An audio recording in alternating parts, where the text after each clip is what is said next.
Bapak pernah dengar cerita ini, orang yang nggak berangkat haji tetapi malah dia mendapatkan gelar haji mabrur? Nah itu kan ada kisah sul sepatu, orang kerja sul sepatu, ada namanya Abdullah bin Mubarak. Nah, Abdullah bin Mubarak itu selesai melaksanakan ibadah haji di Mekah.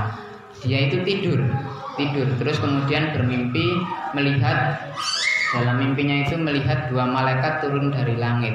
Nah, dua malaikat turun dari langit tersebut saling bercakap-cakap, saling ngobrol.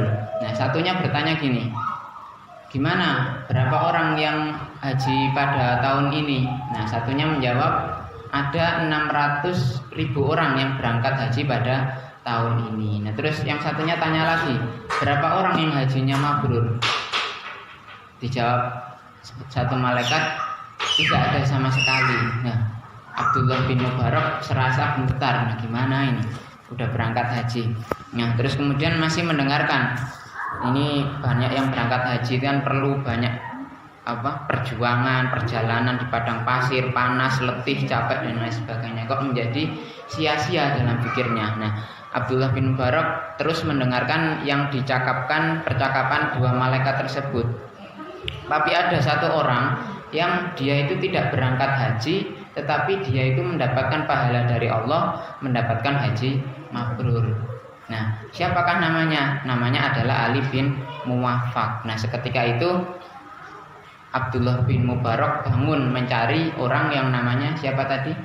Ali bin Muwaffaq. Nah, dia berada di Damaskus atau di Syria. Nah, ketika sampai di kota Damaskus Syria tersebut, bertanya kepada semua tukang sul sepatu di situ, apa kamu kenal dengan Ali bin Muwaffaq? Nah, ada seorang yang mengarahkan itu, dia tinggal di tepi kota Damaskus. Akhirnya dia ke situ. Nah, setelah bertemu, Abdullah bin Mubarak bertemu dengan Ali bin Muwaffaq itu bertanya, apa yang engkau lakukan dalam kehidupanmu, kok kamu mendapatkan gelar haji mabrur? Nah, terus Ali bin Muwaffaq tersebut menjawab, aku nggak tahu Tuhan apa yang aku lakukan. Kalau begitu ceritakan saja yang kamu kerjakan selama ini dalam kehidupan. Itu dia bercerita, suatu ketika istriku ngidam Tuhan. Nah, dia itu mencium bau yang enak dari sebuah masakan. Terus aku dekati yang memasak tersebut. Nah, ternyata di situ ada seorang janda beranak 6. Nah, terus aku bertanya kepada janda tersebut yang tinggal di gubuk yang sangat reot, bolehkah aku membeli yang kamu masak tersebut karena istriku sedang ngidam? Nah, janda tersebut diam.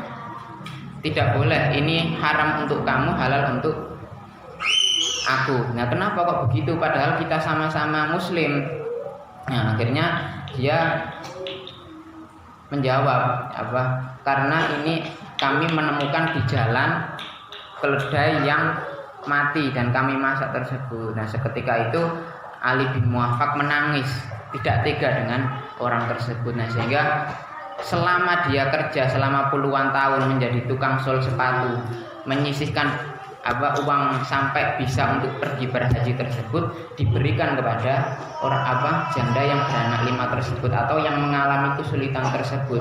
Dan ternyata menurut dua malaikat itu adalah haji yang mabrur, meskipun secara syariat, secara kelihatan mata tidak berangkat haji, tetapi ternyata di sisi Allah nilainya adalah haji yang mabrur atau diterima oleh Allah. Nah, artinya dengan kaitan ayat yang tadi, di sini adalah ibadah sosial ya. Ibadah haji itu adalah ibadah ritual. Jangan sampai ketika melaksanakan tersebut hanya ingin misalnya dipanggil haji dan lain sebagainya, tapi melupakan orang yang di sekitarnya yang sedang kesulitan. Nah, pelajaran dari kisah tadi orang tukang sul sepatu tadi, Ali bin Muwaffaq, itu adalah bagaimana ibadah ritual itu juga dengan dibarengi dengan ibadah sosial agar menjadi albir, kebajikan atau yang mabrur atau yang mendapatkan kebaikan di sisi Allah di akhirat.